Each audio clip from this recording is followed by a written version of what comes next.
on a parlé au sujet de la force, combien la pensée, elle a une force qui est exceptionnelle, que tout en fait dépend de la pensée.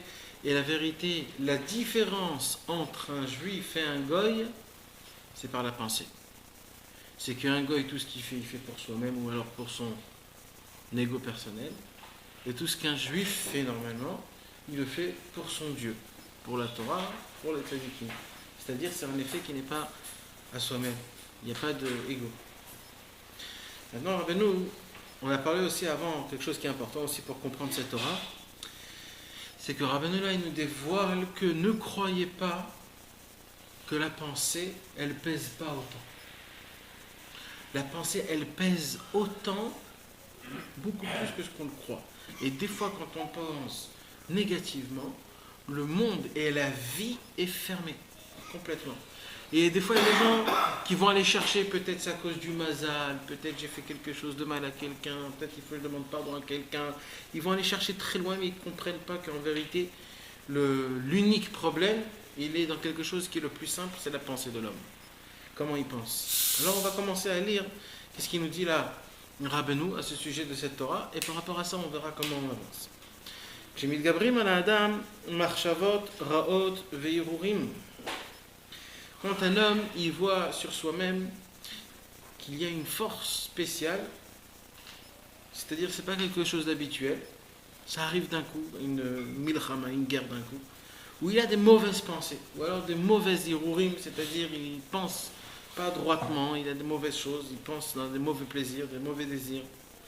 Vehu mitrazek ou mitgaber alehem. Mais lui, il ne se laisse pas emporter par la pensée. Le seul problème, c'est quoi? Il dit Rabbi Nachman, la pensée, c'est comme un cheval. Un cheval, si tu le laisses, il s'emporte. La force dans l'histoire, c'est d'avoir les rênes et de voir que quand le cheval il va aller à droite ou à gauche, tu prends les rênes et tu le remontes vers toi. C'est quelqu'un qui a une pression sur son cheval. Quand quelqu'un il laisse les rênes comme ça, le cheval il va là où il va, et là il n'y a plus rien. Il dit Rabbeinu, c'est exactement pareil. Les pensées, c'est comme un cheval. Si tu as les rênes, si tu arrives à attraper ta pensée, tu ne te laisses pas emporter par des pensées qui sont pour rien, alors à cause de ça, tu pourras arriver. Et sachez une chose, entre parenthèses, que ne croyez pas que le Yetzer Hara va vous faire penser des pensées, tout de suite des mauvaises pensées. C'est pas comme ça qu'il nous emporte, le Yetzer Hara. Le Yetzer Hara nous emporte avec des pensées, il dit Rabbeinu, marche à votre route. C'est quoi ce marche à votre route? C'est des pensées qui ont ni bien ni mal. Stam, tu penses, vas-y, tu te laisses aller. Si je gagne l'euro million, qu'est-ce que je fais? Allez, vas-y, tu t'emportes. Les voitures, les maisons, j'achète ça, je fais de la tzedaka, vas-y, tu te laisses emporter, tu te laisses emporter, tu te laisses emporter. Jusqu'à qu'après tu dévies quelque part d'autre, complètement.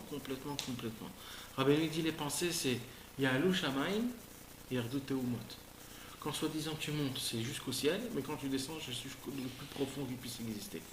Ça veut dire ça part à une vitesse de la folie, c'est quelque chose qui est tu peux pas le guider cette chose-là. La pensée, ne crois pas que quand tu vas penser des bonnes choses, à cause de ça, tu vas rester dans ce même truc. Tu verras qu'après 2 minutes, tu es parti ailleurs complètement. Et ça a commencé avec des bonnes pensées. Pourquoi? Parce que ça s'appelle marche à votre route. Le Yetzer Hara, il arrive à nous attraper et en plus, nous, on se dit, vous avez le problème de penser à ça. Voilà, je me fais un fantasme, vous avez le problème d'un fantasme. Eh bien non, c'est un problème. Pourquoi? Parce que ce qui n'est pas valable, ce qui n'est pas concret, ça vaut rien, c'est de l'air. Alors, quand une personne elle commence à avoir des pensées, comme des choses qui sont en plus et qui commencent à remonter sur lui, mais il dit Rabbeinu, il dit Rabbeinu, cet homme-là, qu'est-ce qu'il a fait? Il a pris les rênes dans ses mains et il s'est dit, ça va être moi qui va être le roi sur cette pensée-là. Je ne vais pas me laisser m'emporter. Et il arrive à penser comme il faut penser. Là où il voit qu'il y a des mauvaises pensées, il se dit là, j'y vais pas. Là où il voit qu'il y a des pensées qui ne me servent à rien, là aussi il dit, je vais pas. Je vais essayer de penser là où il faut, ce qu'il faut. Et il arrive à gagner ça, il arrive à tenir. Il dit Rabbeinu, Yesh le Akadosh Baruch Hu ta'anug gadol mizeh. Il dit, sachez une chose. Nous, on a un problème, encore une fois, et je le dis comme je l'ai dit la semaine dernière. On ne comprend pas encore c'est quoi la pensée. Malheureusement. Donc on se dit que tout ce qui se passe avec la pensée, on s'en fout un peu. C'est pour ça qu'on se laisse attraper au piège avec les pensées. Vous pouvez aller regarder tout le temps, vous allez voir. La pensée, c'est la seule chose où on se laisse aller. On se laisse aller. On se laisse aller. Même, c'est pas obligé que ça soit des très grandes avérotes. Des fois, de penser comme ça, on se dit, c'est rien du tout. Après tout, la pensée, c'est pas l'action. Mais ce qu'on nous, on ne sait pas, c'est que dans le ciel, il n'y a que la pensée. Il n'y a pas les actions. Les actions, c'est que dans ce monde-ci. Ce monde-ci, c'est un monde qui s'appelle Olam Asiya. C'est-à-dire ici, c'est les actions. Mais dans le ciel, c'est Olam Atzilut, c'est le monde de la pensée. Donc, en haut, l'action, c'est la pensée. Donc, quand on pense mal, on fait du mal. Quand on ne pense pas bien, on ne fait pas bien. Donc, il y a la pensée, elle pèse très lourd dans le ciel. C'est compté comme des choses qui sont exceptionnelles. C'est pour cela que dans tous les cas, même dans le bien, même dans le mal, quand on pense, on croit que ce n'est pas quelque chose de spécial. Là, il dit Rabbeinu, quand un homme il arrive à gagner ses pensées, il ne se laisse pas aller avec les pensées. Akadosh Baruch Hu, qu'est-ce qu'il fait? Il est hyper content que sauf il y a quelqu'un qui a su prendre les rênes et de se dire moi je pense comme ça et comme ça et comme ça et c'est moi qui vais. Maintenant, Rabbeinu, il nous donne un exemple. Et il a lutté contre ses pensées, mais il a quand même, pour lutter, au départ, il a mal pensé. Est-ce qu'il a quand même été pogem au niveau du Olam à Marshara, enfin, disons du roi, pas son épêche parce qu'il n'a pas agi, mais disons au niveau de son roi, du fait qu'il a, pour lutter, il a quand même dû penser, est-ce que quand même il y a eu un gamme? Dans la spiritualité, ça ne marche pas comme dans la matérialité. Dans la matérialité, quand tu commences à créer quelque chose, c'est que au fur et à mesure du temps, tu tombes, alors tu perds. D'accord. Dans la spiritualité, ça ne marche pas comme ça. Dans la spiritualité, ça marche, tout ce qu'il essaye un homme, il ne tombe pas, il ne perd pas, même s'il tombe. Ah, okay. C'est comme ça que c'est dans la spiritualité. L'essentiel, c'est comment tu fais jusqu'à la fin. Sauf Maaseh Marshava Trila. Tout ça à la fin. Si à la fin, tu t'étais dit, c'est comme ça que je fais, c'est comme ça que je fais. Comme on voit dans la Gemara. Un homme qui était rachat toute sa vie. Mais à la fin de sa vie, il a demandé pardon à Hachem. Voilà ma bas. Un homme que toute sa vie c'était un tzaddik. Et à la fin, il est parti en. Ouais, c'est terminé pour lui. Même que toute sa vie, il était dans le Velat Hachem. Comment ça se peut? L'essentiel, c'est jusqu'à la fin. Pour voir comment. Dans l'esprit. Quand je regarde à fond dans la matérialité. Dans la matérialité, c'est pas comme ça. C'est quand tu tombes, tu tombes. Quand un homme il prend un verre. Il tombe par terre. Il tombe par terre, il se fait mal, il est tombé, il s'est sali, ses habits se sont. Après il s'est remis debout, mais il est tombé. Il a eu quand même. Il se casse le bras, il se casse le pied, il se casse quelque chose. C'est cassé. Tu comprends? C'est cassé, donc il faut réparer. Même si après tu redeviens comme il faut et tout ça, mais c'est cassé. C'est cassé. Dans la spiritualité, il n'y a rien. C'est comme ça. Ça va. Alors maintenant, Rabbeinu va nous donner un exemple. Il y a quelque chose qui est provoqué quand on pense? Non, ce qu'il vient de dire, c'est pas cassé, tu casses pas. Je provoque quelque chose ou pas? C'est-à-dire? Je pense à quelque chose de mal, est-ce que je vais provoquer quelque chose en ciel? En ce moment, la même, ouais. Oui. En ce moment, la même, ouais. C'est-à-dire en ce moment? Ouais, le moment où tu penses, oui. Oui. Tu crées la chose. Wow. C'est toi-même qui l'as créé, la chose. Mais au moment où tu l'as cassé, tu l'as inversé. Ouais. Mais au moment où tu as arrêté, tu t'es attrapé, comme si il n'y a rien eu.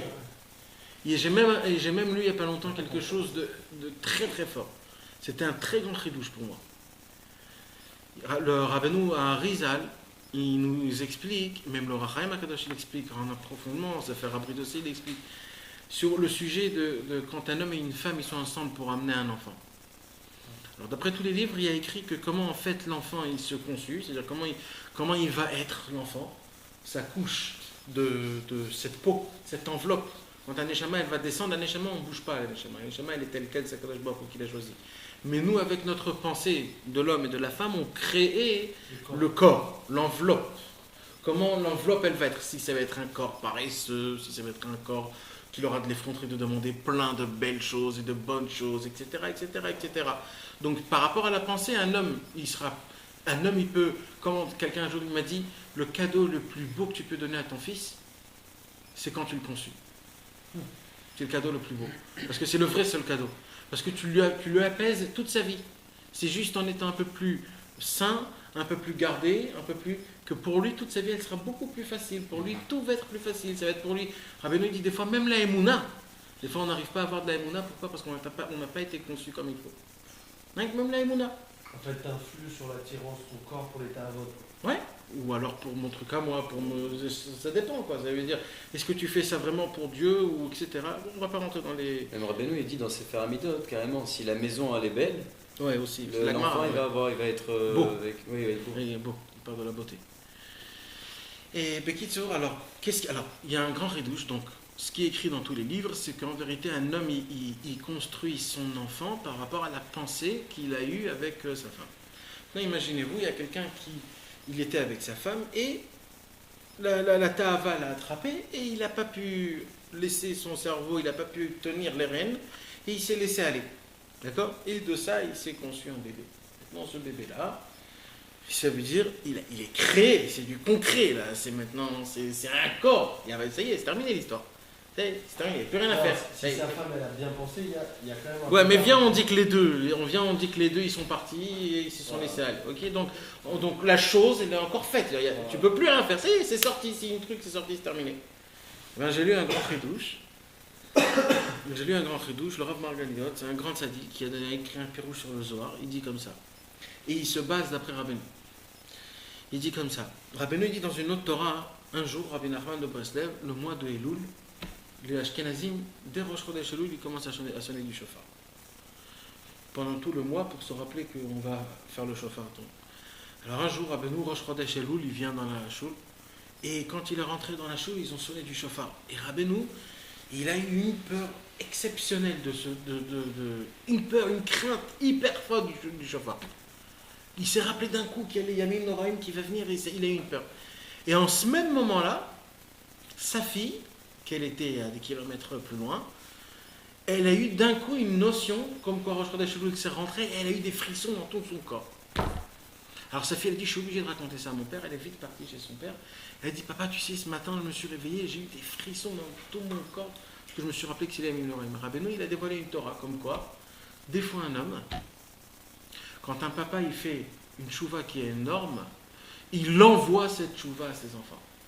Et ses enfants se réveillent de eux-mêmes à faire chouva grâce au papa. Et de là, il dit, le Rav Margaliot, il dit comme ça, même que des fois un homme est déjà conçu, il est déjà fait, etc., etc. Si le papa et la maman font chouva sur la chose, ils peuvent changer même la matière du corps de leur bébé et qu'il devient comme il faut. Non. Et ça, c'est vraiment exceptionnel. De là, on voit là, et tout ça, c'est quoi? C'est dans la pensée. C'est-à-dire, la chose, elle est déjà faite.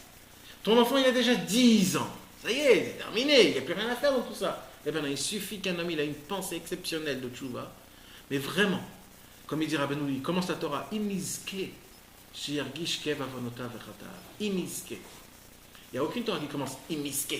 Normalement, Rabbeinu, il te dit zgoula, ou alors quand tu fais ça. Là, il te dit non. Si tu auras le mérite de goûter le mal du péché qu'un homme il fait, comment ça te fait mal, et que tu regrettes, et que tu te dis, purée, il faut que je me reprends, il faut que je me remette, et ça lui fait vraiment du mal, son fils va goûter ça. Il y a des enfants, il y a des papas que malheureusement, leurs enfants, ils tournent mal. Et la plus grande question, c'est qu'est-ce que je fais avec mon fils? Qu'est-ce que je fais avec ma fille? Qu'est-ce que je fais qu'est-ce que je fais? Et alors il y aura plein de rabbinim qui vont te dire, ouais, il faut que tu fasses comme ça, il faut que tu l'attrapes, il faut que tu le frappes, il faut que tu le fais comme ça, et ainsi de suite. Rabbeinu te dit une seule chose, toi fais tchouva. Fais-toi tchouva. C'est exactement pareil pour le Shlom Bayit.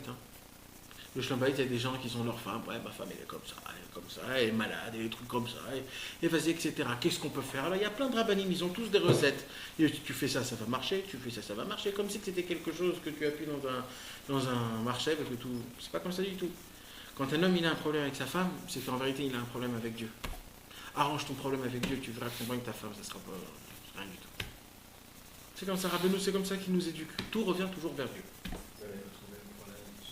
Il faut le trouver. Mais sache une chose, quand un homme il a un problème avec sa femme, au moment où l'homme il dit à sa femme, je ne sais pas c'est quoi mon problème, mais je veux qu'on soit dans des bons termes, déjà tu as le Shlom Bayit. Même que le problème il n'a pas été encore comme il faut. Pareil, quand tu dis à Kadosh Baruch Hu Hashem, j'ai un problème, je ne sais pas c'est lequel, mais je veux l'arranger, tu es déjà dans le bon terme. Tu as compris? C'est comme ça la spiritualité. La spiritualité n'a pas besoin de enlever le problème, c'est-à-dire de donner la raison, la racine. Non, la solution. Dans la spiritualité, il n'y a pas besoin de faire la solution. Comme on a parlé avec le Gamabrik, la solution. Non, dans le monde spirituel, dans le matériel, il faut quand tu as un problème, tu es obligé de terminer ce problème. Il faut que tu l'arranges le problème. Dans la spiritualité, il suffit une seule chose. Tu sais que tu as un problème, tu veux l'arranger, c'est terminé l'histoire. Maintenant, Hachem il fait le reste. Juste, regarde, fais attention, et après t'avances. Tu n'as même pas besoin de devenir le... Vehu yakar me'od be'einei Hashem itbarach. C'est pas juste qu'on fait un super grand kiff à Dieu quand un homme il arrive à tenir les rênes de son cheval, c'est-à-dire en fait ses pensées qui n'arrêtent pas de penser. C'est pas juste un très grand kiff qu'on fait à Kadosh Baruch Hu, c'est très cher aux yeux de Dieu quand un homme il arrive à attraper sa pensée. C'est très très cher envers Dieu. Est-ce que vous avez arrivé, je vous avais dit de faire la semaine dernière, d'essayer de faire d'arrêter la pensée? D'arrêter la pensée 1 seconde, 1 minute. Impossible. Non, c'est possible. C'est possible. Ça n'existe pas que c'est impossible. C'est possible et il faut se travailler à le faire. Il peut des doutes, c'est de ne pas avoir aucune pensée pendant 1 heure. C'est ça, il peut des doutes. C'est d'être complètement déconnecté. C'est ça, il peut des doutes en vérité, en vérité.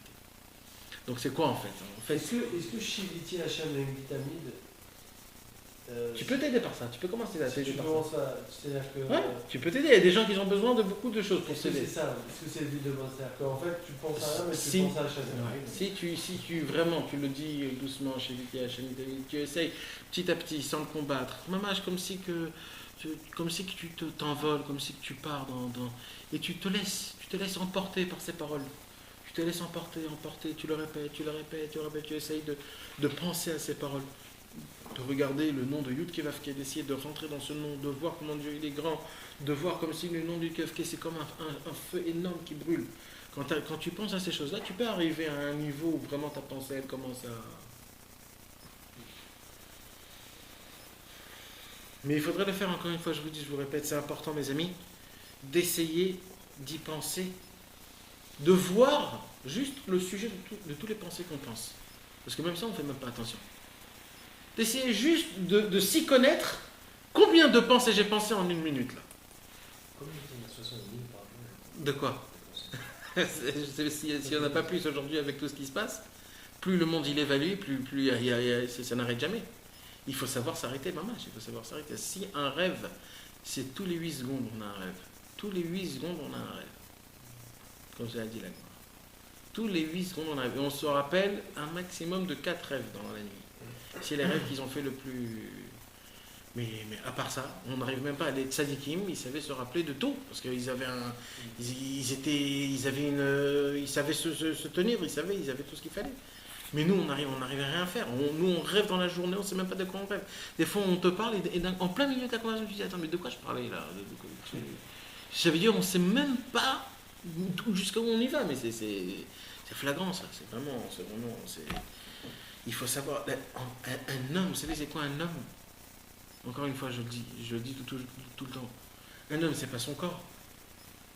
Un homme, c'est pas son nom. Un homme, c'est pas son compte dans la banque. Un homme, c'est quoi un homme? C'est sa façon de penser. C'est ça un homme. C'est sa façon de penser. Donc imagine-toi, tu sais pas ce que tu penses. Alors t'es rien. T'es un nom. Comme un compte bancaire qui vole dans l'internet. Rien. Je sais pas. Ni vu ni connu. Et cette facilité de penser, cette habilité d'être concentré, c'est Alors moi, j'appelle pas ça la pensée, parce qu'en hébreu, il y a 2 noms à ça.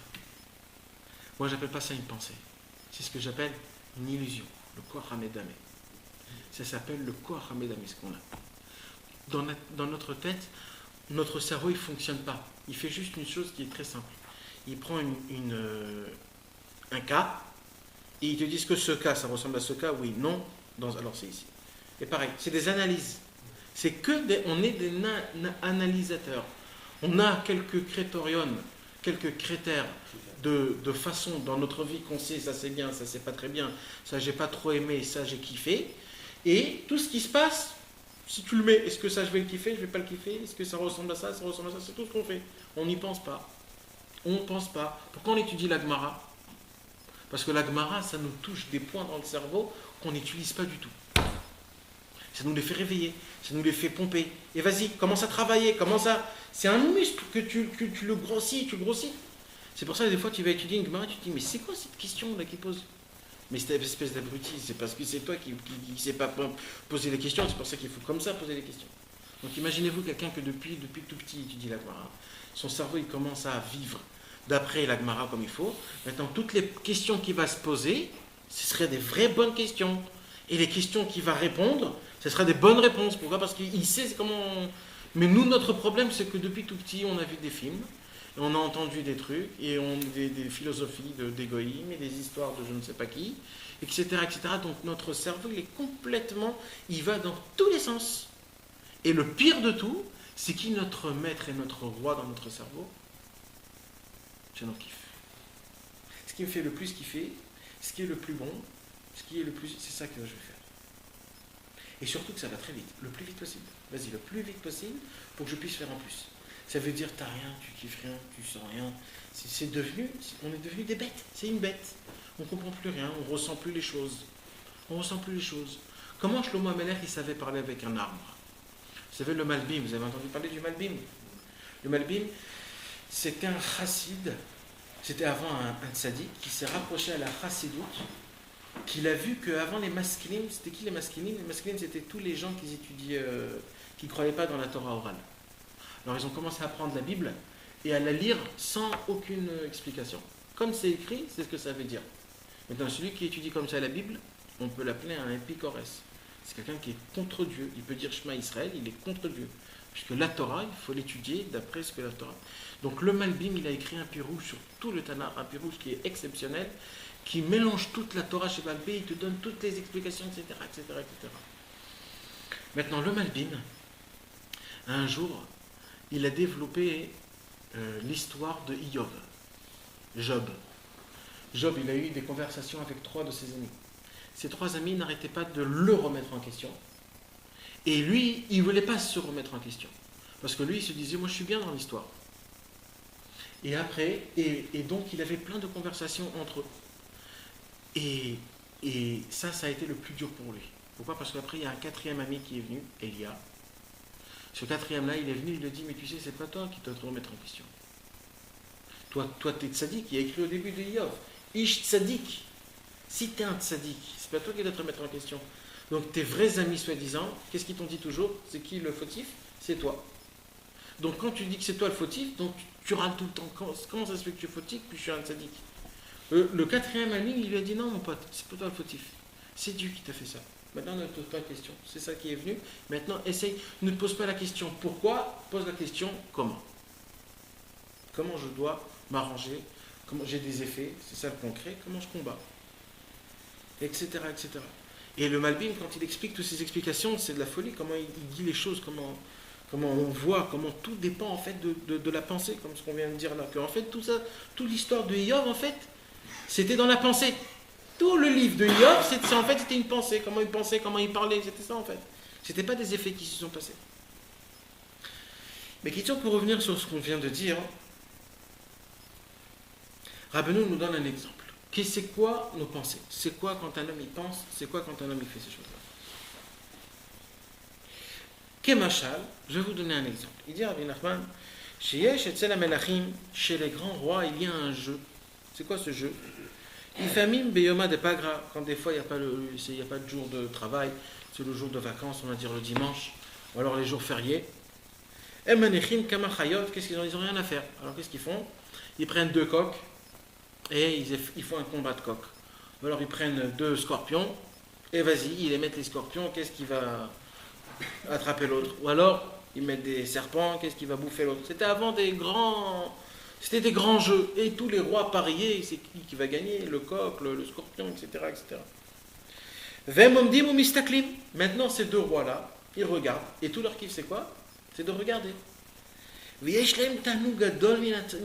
pour eux c'est toute leur journée. Ça peut être toute leur journée, ça peut être le plus grand kiff, ils vous raconter de ça. Ouais, t'as vu comment il a fait, tout ça et tout ça. Il dit Rabbi Nachman que Moken Amarchavot, exactement pareil, c'est les pensées. Les pensées, on peut les appeler chayot. C'est-à-dire quoi, chayot? Ce sont des bêtes. Des bêtes sauvages. Comme je vous ai dit tout à l'heure, comme un cheval. Rabbeinu, il appelle les pensées un cheval. D'accord?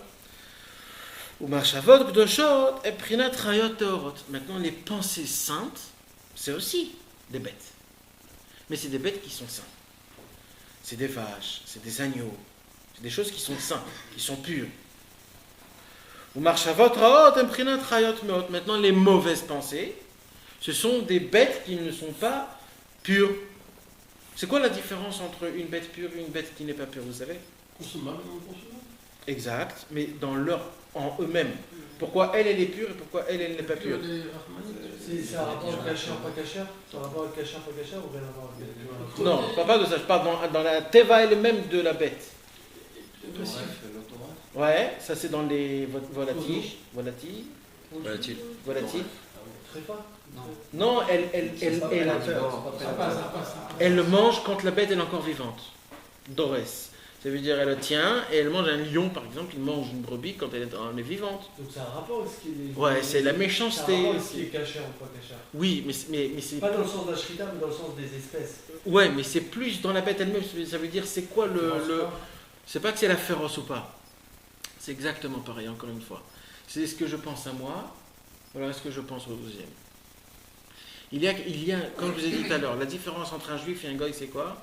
C'est ce que je pense à moi ou je pense à l'autre. Un goy, il va toujours penser que à lui. Il va toujours penser, même s'il va faire quelque chose pour son ami, il y a toujours tout le temps, un goy, c'est comme ça, ça n'existe pas qu'un goy, il fait à 100% quelque chose pour quelqu'un d'autre. Je sais pas, en tout cas, il faut trouver comme quoi, je sais pas c'est qui la mère Thérèse. C'était une catholique quand même qui s'occupait de tous les pauvres et les handicapés. C'était aussi, il y a beaucoup de cavotes dessus. C'est très fin, il y a une cavote. Ouais. Par exemple, les pères milliardaires qui donnent toute leur fortune. Cavote, elle était dans un trou pendant 30 ans. Je sais pas. Tu peux jamais savoir. Non, je sais pas, je veux comprendre, c'est vraiment. C'est comme ça, c'est écrit dans la Gemara qu'un goy, il ne sait pas faire les choses pour quelqu'un d'autre. Il n'arrive pas à s'annuler. Un goy, il n'arrive pas à s'annuler. Il n'arrive pas. Et ça, je vais te dire un très grand secret. Ça, j'ai fait un cours dessus, de 1h30 dessus.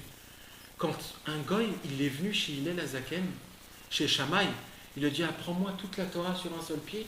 Alors il a jeté par terre. Après, il est parti chez Hillel. Qu'est-ce qu'Hillel lui a dit? Ce que tu n'aimes pas qu'on te fait à toi, ne le fais pas aux autres. Ça veut dire quoi? C'est-à-dire, sache que tu n'es pas seul dans le monde. Il y a toujours quelqu'un d'autre. Si tu as compris ça, il y a écrit là-bas. Si tu as compris ça, tu as compris toute la Torah. Le reste, c'est en plus. Parce que le juif, il sait qu'il n'est pas seul dans le monde. Le goy, il ne sait pas qu'il n'est pas seul. Il sait que c'est le seul dans le monde. Le goy, c'est moi le roi de tous les rois. Tout est fait que pour moi. Le plus facile, le plus bien, le plus truc, le plus kiffant.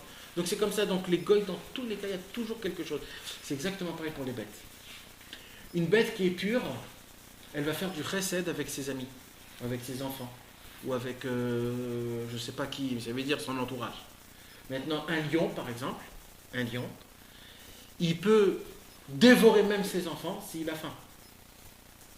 Il peut faire des choses qui sont très mal quand ça lui touche à lui. C'est ça la différence. Un corbeau, par exemple, il jette ses propres enfants quand il voit qu'il est en panique. Donc, encore une fois, la même chose. Toute la différence entre les bêtes pures et les bêtes qui ne sont pas pures, c'est que les bêtes pures, ils ont de la rachmanout, et les bêtes pas pures, ils croient qu'ils sont tout seuls dans le monde. C'est exactement pareil avec les pensées. Les pensées, quand tu te laisses aller dans les pensées, vous allez voir un petit peu, si vous avez un petit peu de... Essayez de regarder sur vos pensées, qu'est-ce que vous pensez? Ben mec, il faut savoir des fois ce qu'on pense, parce qu'on ne pense pas à ça. Il faut essayer de voir qu'est-ce qu'on pense, comment on pense. Et vous allez voir qu'un homme qui est Enochi, comment on dit Enochi? Non. Égoïste. Un homme qui est égoïste, qui pense qu'à lui-même, tu vas voir que toutes ses pensées, c'est des pensées de kavod, de gdoula. Je vais être le truc. Il s'imagine comme quoi ça va être un plus grand. Il s'imagine comme quoi il va gagner un maximum. Il s'imagine comme quoi c'est lui qui va régner, c'est lui qui va faire, c'est lui qui va... Imagine-toi, j'ai une super truc et je fais montrer à mon ami, etc. C'est que des pensées comme ça. Et ça, c'est des pensées de quoi? C'est des pensées qui ne sont pas bien comme il faut. Même quand un homme, il arrive à tenir ses pensées, c'est toujours des pensées de grandeur, mais dans l'humilité, c'est-à-dire dans la vodat Hashem. Des pensées, je vais arriver à faire plein de trucs, à terminer mon chasse, je vais arriver à me tremper dans un mikvé froid, je vais avoir de la force pour... Ça, c'est quand un homme, il arrive à avoir des... Et tu verras que des pensées comme ça, tu n'en arrives pas à avoir tout le temps. Ça, c'est des pensées pures, ça? Là, c'est des pensées pures, mais tu peux pas avoir... C'est-à-dire, tu peux pas... c'est-à-dire, les pensées qui sont pas pures, tu peux rester 4 heures dessus. Des pensées comme ça, tu peux pas. Pourquoi? Parce qu'il y a ton corps qui dit, mais c'est pas toi ça. C'est pas toi, tu peux pas, c'est pas toi. C'est pas toi. Alors t'arrives pas, ça veut dire que tu vas rester flangé, on va dire 5 minutes. Après tout de suite, ça part encore tic, quelque part d'autre. Parce que c'est comme ça. Alors viens, on continue ce qu'il dit Rabbeinu.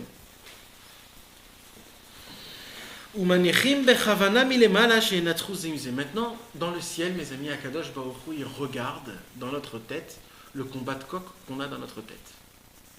Akadosh Baruch Hu, il s'assoit, même maintenant, avec tous les anges, plein de tzadikim, il y a une barre, et il regarde. Venez, on voit ce qui se passe dans la tête de monsieur. Et on voit 2 coqs. Et vas-y, papa. Et nous, dans notre tête, on ne sait pas ce qui se passe. Et on est en train de prier la Hamida. Et on n'arrive pas à se concentrer. On part à Miami, après à Californie, après tac, le travail, la banque. Après, je me dis, bon, il faut bien que je pense quelque chose. Alors vas-y, achivez-nous. C'est quand il se combat, là. Hein? Là encore, c'est quand il se combat. Là, c'est encore bien. Parce que là, on ne parle pas de quelqu'un qui s'en fout et qui laisse aller. Ouais. Là, ils s'en foutent. Là, ils ont compris qu'ils ont amené un petit chat devant un Oberman. Le mec, il va l'attraper, il va l'exploser. Là, on ne parle pas de ça. Là, on parle de vraiment quelqu'un qui veut combattre. Qui se dit, bon, c'est bon, je suis obligé de prier, je suis obligé de me concentrer, je suis obligé de me prendre. Alors là, il y a tous les tzadikim, il y a Akadosh Baruch Hu qui est en train de regarder. Et là, mes amis, c'est le kiff le plus grand d'Akadosh Baruch Hu. C'est le kiff le plus grand d'Akadosh Baruch Hu. Regardez, là, il y a un très grand secret qui est écrit. Parce que là, regarde, c'est ce que tu avais posé la question. Hachem, il s'en fout, qu'est-ce qu'il va gagner? Il s'en fout, qu'est-ce qu'il va gagner? C'est quoi le kiff quand tu vas dans un combat? Imagine-toi, il y a un mec qui monte dans le ring pour backboxer, il rentre le premier hypercute, le mec il tombe. Les gens ils n'ont pas kiffé, excusez-moi, j'ai pas pour mon truc. Moi je veux les voir, les 18 rondes, exploser un autre, je veux les voir. C'est ça le kiff en fait, c'est de voir la bagarre, la bataille. C'est ça en fait le kiff d'Akadosh Baruch Hu, c'est de voir comment on combat. On se reçoit une et une autre, et après une autre droite, et une gauche, et des trucs, et on tombe, et on remonte, et on remonte. Et on essaye, on tombe, et on remonte. C'est ça le kiff d'Akadosh Baruch Hu. C'est ça le vrai Avodat Hashem. Et vous savez que ça c'est une Torah, que il y avait le fils du Baal Shem Tov, Rabbi Tzvi. C'était on l'appelle un Admor Ashatkan. C'était un Admour qui n'a jamais parlé de sa vie. Jamais. Le Baal Shem Tov, il a dit, je l'ai fait descendre la Neshama de mon fils du monde de la parole.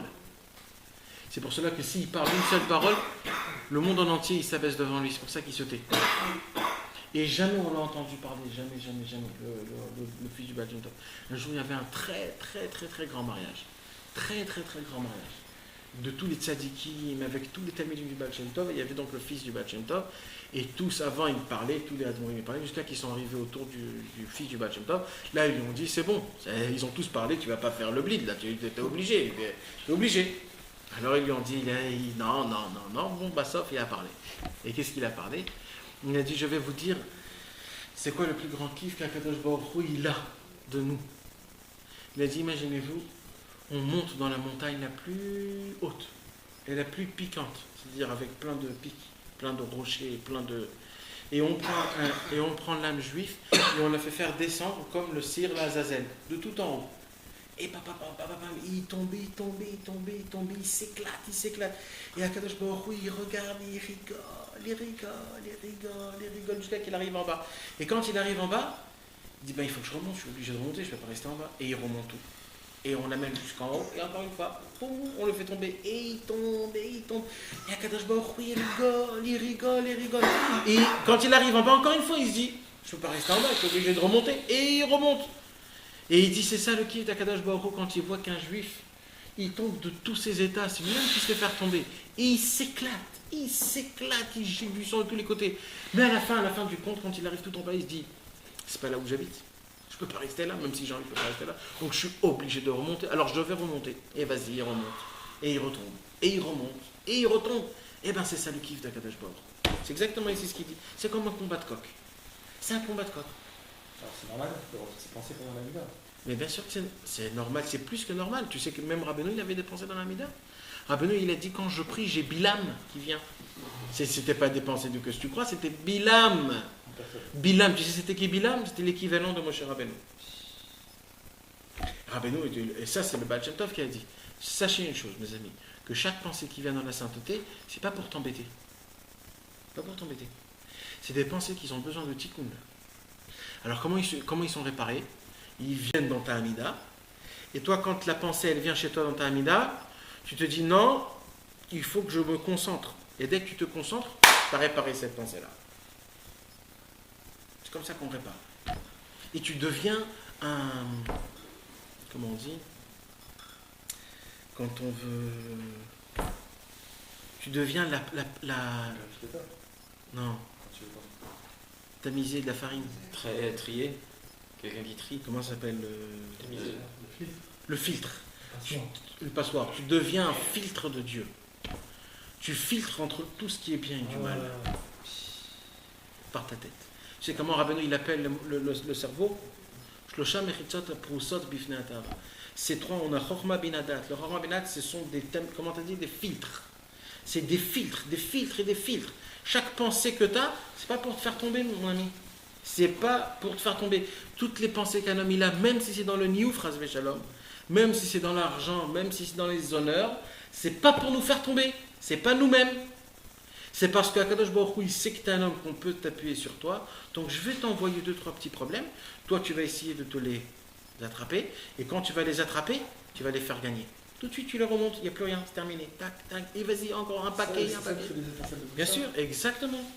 C'est ça. Est-ce que c'est le nian aussi du limoud du Talmud? C'est-à-dire?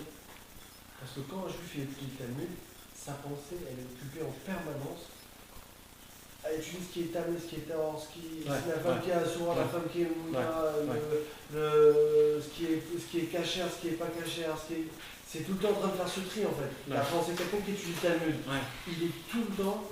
Dans le mathématique. La plupart des il le fait 24 sur 24. Dans le mathématique. Il est tout le temps en train de faire ce tri entre ce qui est Assur, ce qui est interdit. Ok. Donc est-ce que c'est la même idée? C'est-à-dire que ce qu'il est. Non, c'est pas la même idée. Il fait la passoire, il fait kiffer la chaîne. Non, c'est pas la même idée. Dans le Shulchan Aruch, oui, mais pas dans la Gemara. Parce que dans la Gemara, le tranchement, c'est pas le tranchement final. Rabbeinu, il dit Rabbeinu, il dit pourquoi c'est important d'étudier le Shulchan Aruch dans ses Chotanal? Parce que le Shulchan Aruch, c'est vraiment un tri entre le bien et le mal. Donc dans ta tête aussi, il se fait un tri entre le bien et le mal. Mais ça, c'est quand c'est tranché. La Gemara, c'est pas encore tranché. Dafka dans la Gemara, le Baal Shem Tov, il dit que des fois, on peut tomber dans le mathématique de la Gemara, dans le comment c'est fonctionné. Et à cause de ça, tu pars en l'air. Et c'est pas ce que la Gemara voulait que tu fasses. C'est pour ça qu'il dit que tous les 5 minutes, toutes les demi-heures, rappelle-toi, Shiviti Hashem, l'Enegitamid, Shiviti Hashem, rappelle-toi que tu étudies pour Dieu, rappelle-toi que tout ça c'est Akadosh Baruch Hu. C'est pas pour rentrer dans un pile-poule et vas-y, tu pars complètement. Non, rappelle-toi toujours qu'il y a Akadosh Baruch Hu, ce que tu fais, c'est rien parce que Dieu t'a demandé. Le Indian, la Gemara, c'est arriver à y trouver le Ressan Hachem. Ouais. Il y a plein, il n'y a pas que ça, il y a plein. Mais nous, malheureusement, on ne sait pas l'interpréter comme il faut. La Gemara, en vérité, on peut l'étudier que si on arrive à étudier les livres de Rabbeinu. Si un homme il étudie les livres de Rabbeinu, alors on va dire c'est presque permis pour lui d'étudier la Gemara. Parce que Rabbeinu nous donne, il nous éduque à toujours penser concrètement et à penser tout le temps avec un tahlit. Des gens qui n'ont pas ça, ils peuvent ouvrir la Gemara et étudier et il n'y a aucun tahlit, il n'y a aucun but. Moi, je suis parti dans les kolélim, je suis parti dans les yeshivot, je suis parti et j'ai demandé à chaque avrer, à chaque collègue, vas-y, pourquoi tu étudies? Pourquoi? Dis-moi vite une réponse. Pourquoi tu étudies? La majorité, ils ne savaient pas quoi répondre. Ceux qui ont répondu, chacun dit une autre réponse d'un autre. Il a dit ça, il a dit ça, il a dit ça. Je dis, vous imaginez, la majorité déjà, vous ne savez pas pourquoi vous étudiez. Et ceux qui savent oui répondre, il ne dit pas comme l'autre, ça veut dire que vous êtes complètement dans mais où? Comment? La plupart du temps, les gens te disent les Shem Shamaï. Oui, mais c'est quoi? Vas-y, explique-moi les Shem Shamaim. Rabbi Meir Balanes, il dit dans les Pirkei Avot, Alomet Torah Lishma, Zochel et Dvarim Arbe. C'est quoi les Dvarim Arbe? Où ils sont toutes ces choses-là? C'est la question que le Maguid, que Rabbi Aaron de Karlin, il a posé la question à Rabbi Shmuel Kedoni Keshbourg, qu'il étudiait. Et il lui a dit, dis-moi, dans la Pirkei Avot, il y a écrit comme ça. Où ils sont? Je vois que tu es pauvre, je vois que tu es bête, je vois que tu ne comprends pas. Dans la Pirkei Avot, il y a écrit tout l'inverse. Alors il a dit, je ne sais pas. Alors il a dit, va, mais j'ai bouge, tu auras la réponse. Et comme ça, il s'est rapproché du Baal Shem Tov. Parce que sans la Chassidoute, tu ne peux pas étudier. Avant, on pouvait, mais maintenant, on ne peut plus. Malheureusement, on descend. On n'est pas en mode de montée. D'abord les livres de Rabbeinu et après la Gemara. Ouais. Et avant le Shulchan Aruch. Non, au début. Non, Shulchan Aruch, on commence par le Shulchan Aruch. Shulchan Aruch, c'est les pieds. Shulchan Aruch, c'est tout. Bon, les yeux de la Gemara, Nahon.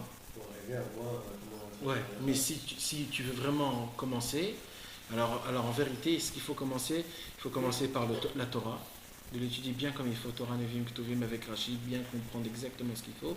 Dès que tu as terminé Torah Nevim Ktuvim, tu commences à ouvrir tous les midrashim pour comprendre tous les midrashim, qu'est-ce qu'il dit sur la Torah. Après que tu as compris tous les midrashim, tu vas tout de suite en mode de Mishnah. Après Mishnah, tu fais Tosefta. Après Tosefta, tu fais Torah de Kohanim, Mechilta, Sifra, Sifri. Après, tu passes à la Gemara, Talmud Bavli, Talmud Yerushalmi. Après, tu apprends le Rif. Après, tu apprends le Rosh. Tu vas tout de suite au Rambam. Après le Rambam, tu prends le Tour. Après le Tour, tu prends le Bet Yosef. Tu prends le Bar. Tu prends le Shulchan Aruch. Et là, tu as quelque chose. Est-ce que tu connais quelqu'un qui fait ça? Ou bien tu prends les Torah. Ouais, parce qu'aujourd'hui, en Alors, réalité, tu prends les Ethan, C'est moi ça j'ai entendu Hein dire Ou que bien tu prends les Torah. Non, tu prends le Shulchan Aruch qui est déjà tout fait, tout prêt, tout bien comme il faut. Et tu le connais le par cœur toute ta vie en entière. Déjà, on va dire, tu es dans l'histoire. C'est top ça. Tu es dans Ça l'histoire. arrête, ça. Ouais, déjà, tu es dans l'histoire. Sache que vis-à-vis de Dieu, tu connais le livre de la loi juive. Ça, c'est le rêve ça. Tu comprends? Donc, si tu sais ça, après, tu peux commencer à me parler de quelque chose. Qui connaît Shulchan Aruch? Quoi? ouais, j'avais entendu dire que justement, comme nous on n'a pas eu cette éducation forcément d'avoir fait tout avec le chemin, parce que c'était avec un rythme d'âge. Il disait que c'était de faire tout en même temps. C'est-à-dire pas de tout faire. Alors, moi, j'essayais de faire tout en même temps. non, Tu pas sais ce qui tout te sort? le truc énorme. Je te dis ce que je veux te dire. Quand c'est tu de fais tout faire- en même temps, tu as une shakshuka tunisienne. C'est tout ce que tu as. Tu sors avec une shakshuka. Rien d'autre. Et vas-y, tu peux demander à tout le monde. Tu verras que sinon, il y aurait plein de gens qui l'auraient déjà fait. Tu Ouais, peux je pas te dis faire pas tout de en même faire temps. tout le truc. Tu peux Je pas te tout dis, faire en ah, même faire temps. un Tu mélange. peux pas. Tu peux pas. Un mélange, c'est un mélange. Ça devient un mélange. Comme tu le dis. C'est comme ça. C'est pour ça, les Talmidei Chachamim, ils se sont dit, nous, on peut tout faire, donc on va faire que de la Gemara. Donc ils sont restés dans le mode Gemara. Maintenant, si tu dis, c'est à la fin de la journée une demi-heure de Shulchan Aruch pour être Yotzei de Chova, mais c'est pas ça l'histoire. Ça, c'était avant. Avant, ils étaient Kolkar Bekim dans toutes les choses. Ils savaient comment tout était ouvert devant eux. Mais aujourd'hui, on est des malades mentales. Aujourd'hui, une petite truc, ça nous fait. Quand le iPhone 5 qui sort, on est dans tous les états. Quand il y a un nouveau truc, un nouveau film, on n'arrête pas de parler de ça. Il y a les élections, il y a les trucs, notre monde est complètement changé. Alors tu t'imagines avec un tout petit truc, on part en sucette complètement? C'est pas ça l'histoire. Donc un homme qui veut vraiment se prendre et se baser comme il faut dans la Torah, il faut d'abord se guérir. Comment on est guéri? Comment on prend nos cachets de jour en jour? Pour étudier, il faut être bari, il faut être, comme on dit, en bonne santé. La chassidoute, c'est mon cachet de ma journée. Si je ne prends pas mon cachet de ma journée, toute ma journée est foutue. Tu peux étudier beaucoup, tu peux faire plein de choses. Tu ne Non, poses mais pas la si tu question fais- comment si tu les étudies tzadikim- avec la chassidoute. Avec la chassidoute, eh ben, la chassidoute t'apprend que t'as pas le temps. Crois-moi que j'ai cherché ces choses-là et j'ai pas trouvé quelqu'un qui. Le c'est-à-dire au niveau de Rabbeinu, c'est quoi? Pas de Rabbeinu, On ne pose pas des questions comme ça. Parce qu'en vérité, il n'y en a pas, c'est chacun d'après sa personnalité. Il y a chacun d'après sa personnalité. C'est tout. C'est ça, Rabbeinu, il nous apprend ça. Mais dans tout, il faut savoir une chose, qu'il faut toujours étudier les livres de Rabbeinu, parce que c'est eux qui te. Il y a des gens, moi je connais des gens qui sont dans le Mamash, dans Rabbeinu, et que eux, ils étudient que, par exemple, que du Mishnah Torah, le Rambam. Que du Rambam. Maintenant, le Rambam, c'est pas un livre tranchant. Aujourd'hui, il n'y a pas des gens qui vont avec le Rambam. Il y a plein de choses qui n'est pas écrit dans le Rambam. Il y a des gens qui arrivent avec ça, vivre une vie en entière et de comprendre. Et pour eux, c'est tout leur univers. Et ils font de ça quelque chose d'exceptionnel. Ils ont trouvé leur truc. Ils ont trouvé. Donc eux, c'est ça. Il y a des gens ils ont un seder de chasse chaque année. Et ils arrivent à le faire avec les frères Rabbeinu. Mais ils étudient que le chasse. Et pour eux, c'est ça leur manger. Chaque année, terminer le chasse. Et ils mangent comme il faut. Et il y a des gens que tout leur rien à eux, c'est le Shulchan Aruch Bet Yosef. Et vas-y, ta. Et il y a des gens qui c'est que la Kabbalah. Mais même, j'en connais plein des gens comme ça. Mais c'est des gens qu'eux, ils font voter tous les jours. Donc ce qu'ils font de tous les cas, c'est bien. Maintenant, ils savent que tout dépend de Rabbeinu. Pourquoi? Parce que Rabbeinu toujours nous éduque comment être un homme qui n'est pas malade mental au niveau des ta'avot. Et après que tu as compris ces choses-là, que tu étudies un peu de ces frères Rabbeinu, tu fais une des doutes, après vas-y, fais ce que tu as envie. Fais ce que tu as envie, goûte ce que tu veux. Si tu veux même tout goûter, goûte tout. Ah voilà, tu reviens à ce que je te dis. Ouais, mais ta face ta meroubel ou ta face ta. Ouais, ça c'est sûr. Voilà, donc sûr. tu es obligé d'avoir un seder meyouchad, c'est-à-dire. Non, je te parle dans un seder, comme il dit Rabbi Nathan. Oui, mais le seder, ouais, mais c'est pas comme ça. C'est pas comme ça. C'est pas comme ça. Ça prend beaucoup de temps avant de se faire un seder comme il faut. Ça se prend beaucoup de temps. Et si tu n'es pas posé, tu verras que tu vas changer. Toutes les 6 mois, tu vas changer de seder. Tu verras, toi-même. Pourquoi? Parce qu'on n'est pas assez posé. Si vous voulez. Non, je disais qu'on a besoin d'Agmara pour faire marcher le travail du cerveau quand on va travailler. Mais sache une chose. Il y a besoin d'Agmara Pour avoir la pensée juive. Pour savoir penser comme il faut. Mais il faut que je te dise quelque chose. En vérité, tu sais c'est quoi en vérité? En vérité, on n'a besoin de rien. En vérité, dans l'absolu, on a besoin de rien. On a besoin d'une seule chose. De parler avec Hachem 24 heures sur 24. Tout ce que tu as besoin, fais-le que par la prière. C'est tout. Normalement, c'est ça dans l'absolu. Mais malheureusement, on n'a pas assez de force pour ça. On n'a pas assez de force. T'imagines toute la journée demander des demandes? Même matériellement, c'est impossible. Donc, c'est impossible. Alors, qu'est-ce qu'Akadosh Baruch Hu nous dit? Je vais vous donner, vous-même, vous allez vous construire. C'est-à-dire, comme par exemple, un papa qui donne à son fils tout le temps de l'argent, son fils, il dit, papa, c'est bon, laisse-moi tranquille, je veux avoir mon propre argent, je veux moi-même me faire beaucoup d'argent, laisse-moi tranquille, pourquoi toujours me donner? C'est exactement pareil. Hachem, de lui demander toujours tout le monde, toujours tout. Alors Hachem, il va te dire, tu sais quoi, ça tu vas le faire tout seul. Tu vas étudier un peu de Gemara. Mais le problème, c'est que quand il est parti pour faire tout ça, il s'est reçu des coups de poing, il s'est explosé, une voiture l'a écrasé, et après il a pris de la drogue, après il a fait ça. Et après tout ça, il se réveille dans un hôpital qu'on lui dit que tu as à peine 6 heures pour vivre. Maintenant tu as 6 heures, pendant ces 6 heures, fais le maximum que tu peux. Là on est dans un stade où on nous dit, spirituellement, tu as 6 heures pour vivre. Qu'est-ce que tu fais? Qu'est-ce que tu fais? Donc qu'est-ce qu'il faut faire? Il faut faire la chose qui est le plus concentrée et le plus effectif. C'est ça qu'il faut faire. Rabbi Nachman de Breslev il a dit, si vous prenez une seule Torah, dans une seule Torah que j'écris dans l'Écoute Moran, il est inclus dedans toute la Torah écrite et orale. Avec le Zohar, compris avec les Midrashim, compris la Gemara, compris tous les Sifra, Sifri, Poskim, tout ce que tu veux. Il y a déjà un grand tzaddik qui s'appelle Rabbi Nachman de Tcherin, qui a voulu faire montrer ça au monde, comme quoi, la parole de Rabbeinu, c'est pas pour rien. Il a écrit un livre qui s'appelle Nachat HaShulchan. C'est quoi le livre Nachat HaShulchan?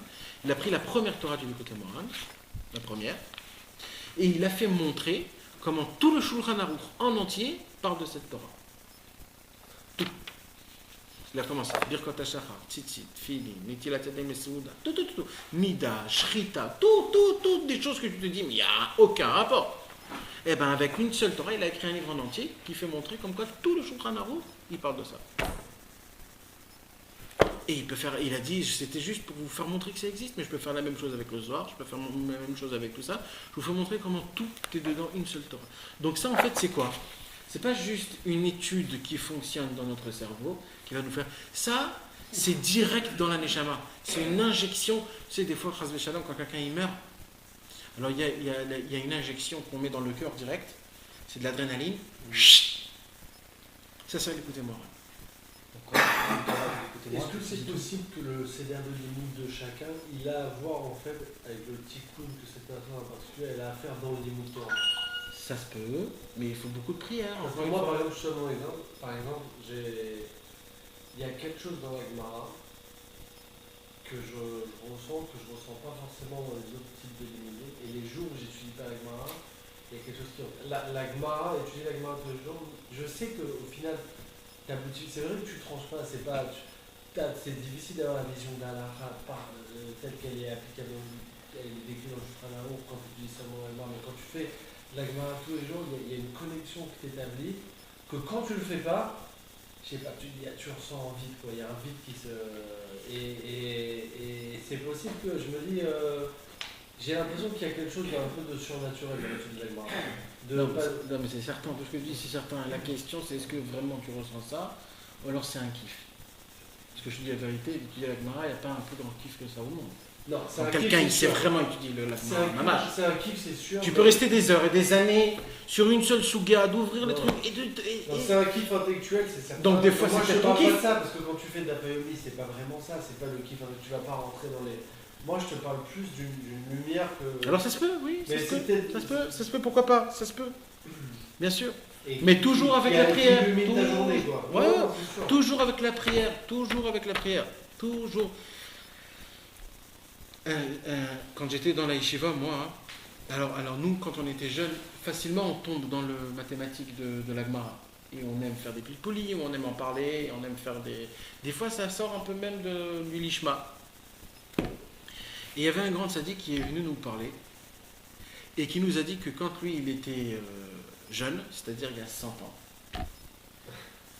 son rave à lui, qui était déjà très vieux, c'est-à-dire, imaginez-vous, là on parle de... Comment il regardait les jeunes Bachurim pour les faire rentrer dans les yeshivot. C'était pas en leur faisant des mifranim, des contrôles, et de voir combien il arrive à étudier. C'était pas ça. C'était avant le Rosh Yeshiva, il rentrait dans la yeshiva ancienne qu'il avait, il tous y regardaient si avant l'étude, il disait Yehi Ratson. Vous savez, il y a un Yehi Ratson qu'on dit. Il disait ce Yehi Ratson, parce que s'il y a une prière avant et une prière à la fin, on comprend que c'est pour quelque chose. Mais si tu rentres tout de suite pour être dans le mathématique du truc et pour rentrer dans ce feu-là, c'est pas sérieux.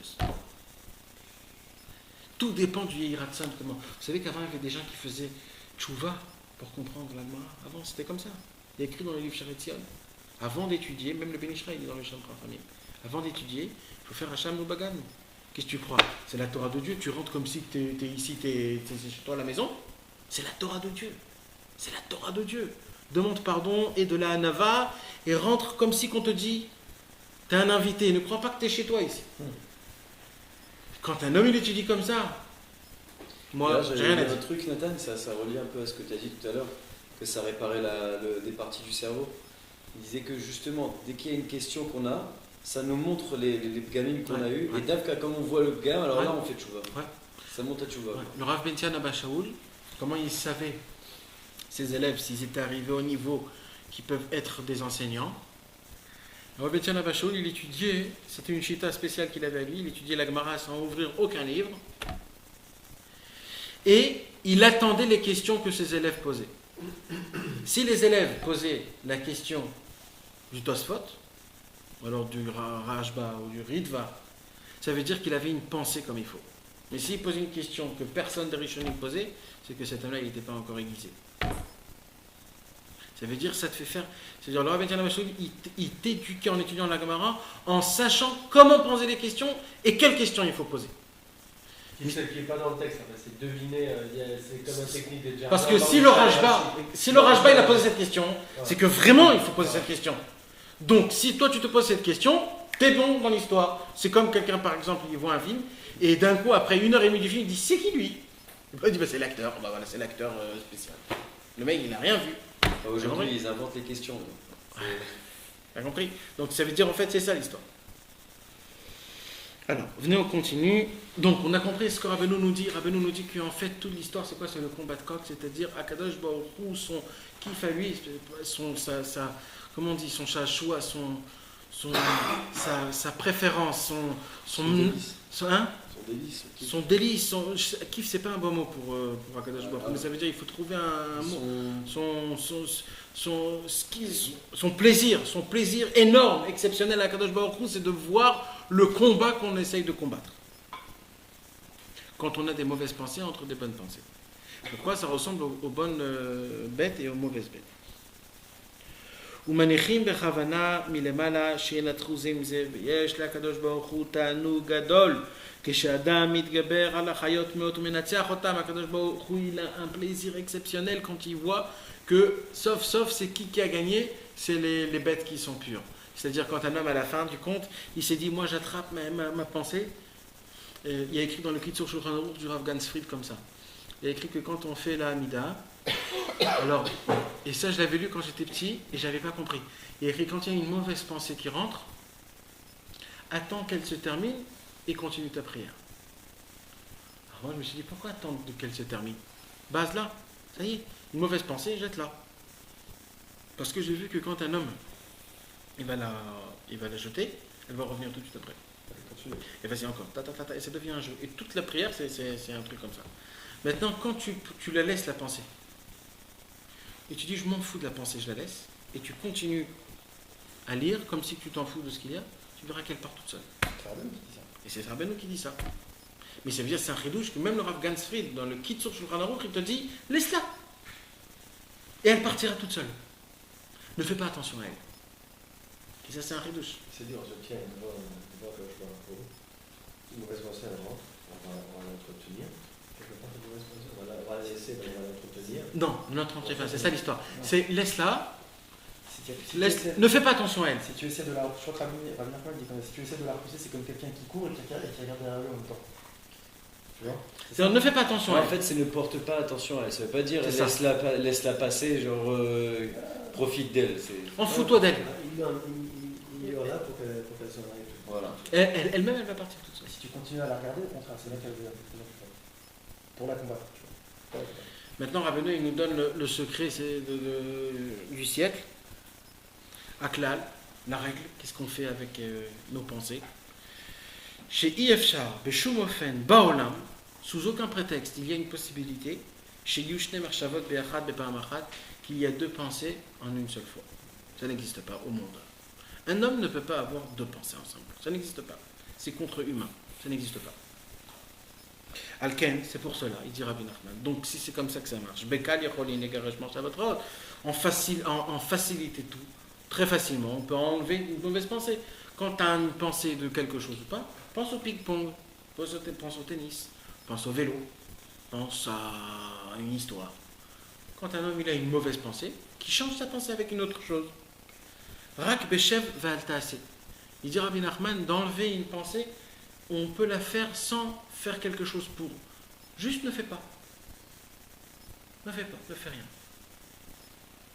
Dainu shelo lachshav oto hamarshava. Rak lachshav eze marshava acheret. Décide d'amener dans ta tête une autre pensée. Betorah, ou avoda, ou afilu masa ou matan. Je m'en fous de quoi. Ça peut être dans tout, ça peut être dans la Torah. Mais, et ça c'est important de savoir, si tu vas emmener une pensée qui est complètement naze à tes yeux, sachez que ça ne va pas arriver. Il faut essayer de chercher une pensée qui est vraiment, qui te concerne. Tu ne vas pas penser d'un coup à, je sais pas quoi, un livre que tu as lu il y a 20 ans. C'est pas ça, ça ne va pas aider. Quand un homme il a une pensée, que c'est ça que ça lui trouve dans sa tête, il faut la remplacer par quelque chose qui est pareil. Quelque chose, un travail, comment je peux faire ça, comment je peux arranger ça, comment je peux... Quelque chose, l'essentiel c'est de ne pas penser ces mauvaises pensées. Car ça n'existe pas qu'un homme peut avoir deux pensées dans la même tête. Ou que me voir, c'est déjà écrit dans un autre endroit.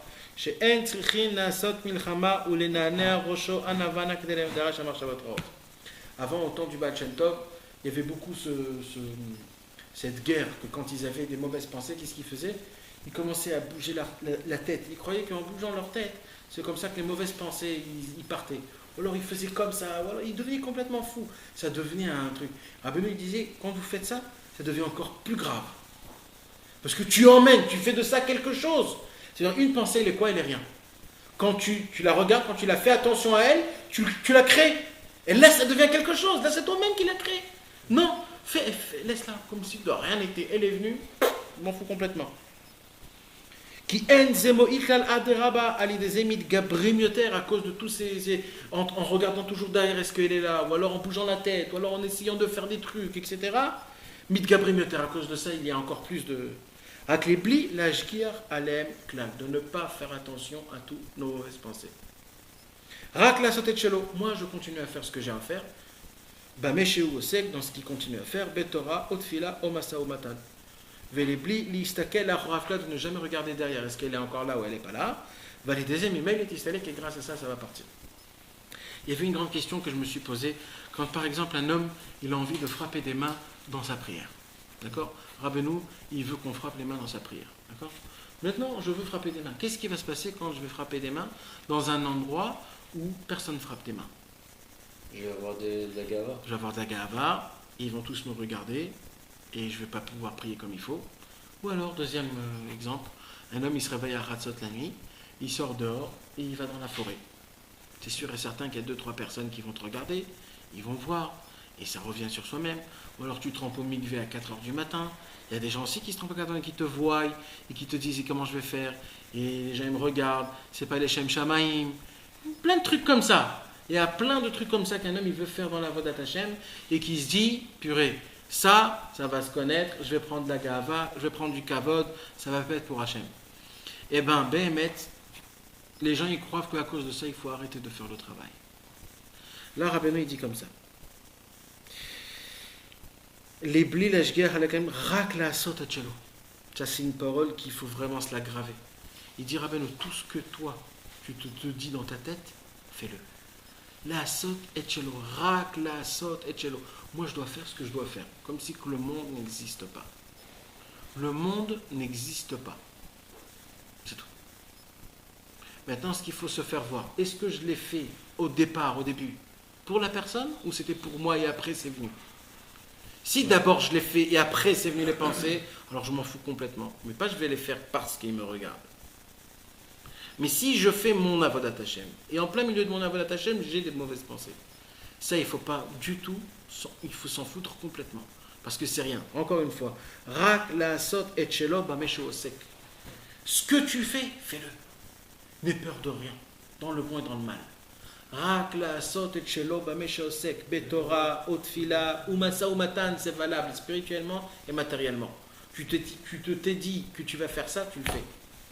Rabbeinu, il a dit quand il était petit, il se faisait un seder. Quand il commençait à faire ce seder, après il comprenait qu'il fallait faire un autre seder. Alors il faisait un autre seder. Après 2-3 jours, il changeait de seder parce qu'il comprenait. Et là, il a compris que c'était le Yetzer Hara qui l'emmène là en le tournant. Alors il s'est dit, dès maintenant, je vais faire un seder, je m'en fous si c'est bien ou si c'est pas bien. Je le fais jusqu'à la fin. C'est ça. Rak la sot et chelo bame shewosek. Tu t'es dit que tu dois faire ça, tu le fais. C'est bien ou c'est pas bien. Moi, je le fais parce que je dois le faire. Valé des amis, mais il est installé et tu vas voir tout le temps qu'à la fin, quand tu vas terminer l'histoire, tu verras que tout va tomber.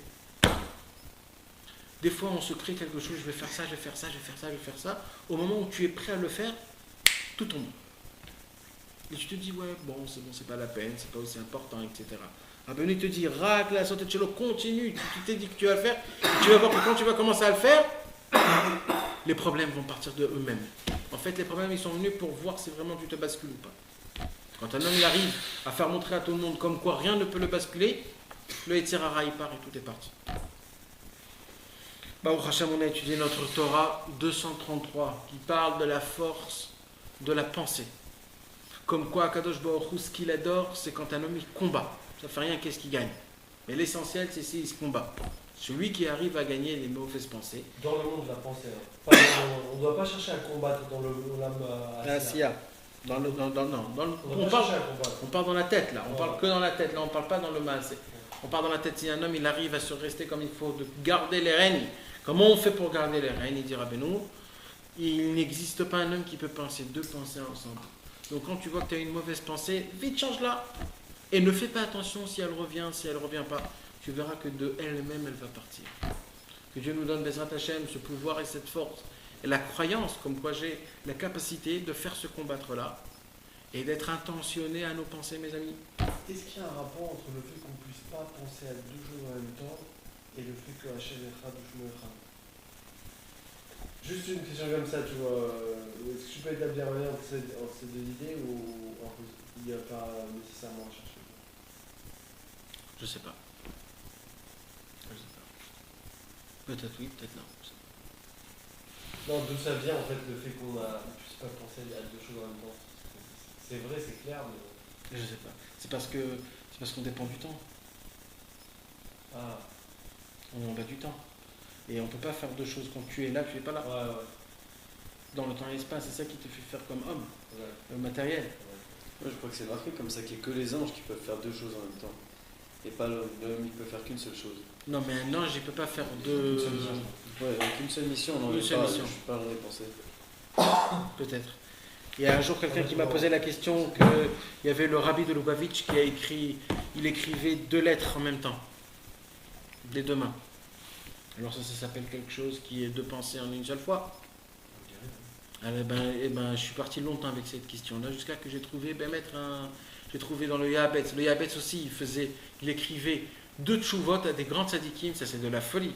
Il écrivait 2 tchouvot en même temps, 2 réponses à 2 personnes différentes. Et lui-même, il dit, comme ça, il dit, dans le cerveau, en fait, il ne peut pas avoir de pensée.